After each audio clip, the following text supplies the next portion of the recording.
va terminer avec Safran, le fabricant de moteurs d'avion qui se dote d'un nouveau président, à savoir Stéphane Cueil. Exactement.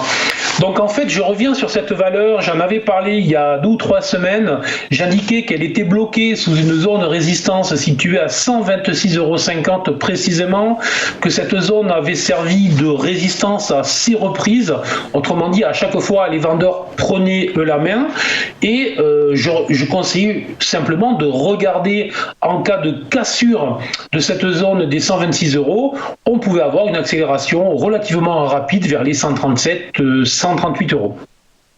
Ben, tout simplement, c'est que ce qui s'est produit, c'est qu'en dépit des 6 tentatives pour franchir ce niveau, on a eu 6 journées test de cette zone et à chaque fois, les vendeurs ont repris la main.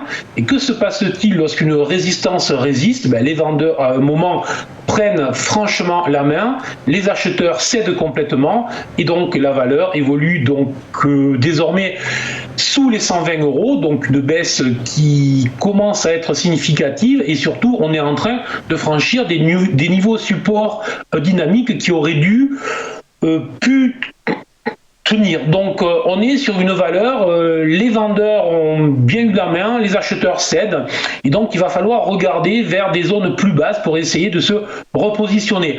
En l'occurrence, moi je vais rester à l'écart. Je considère toujours que la zone clé est la zone des 126,50 €.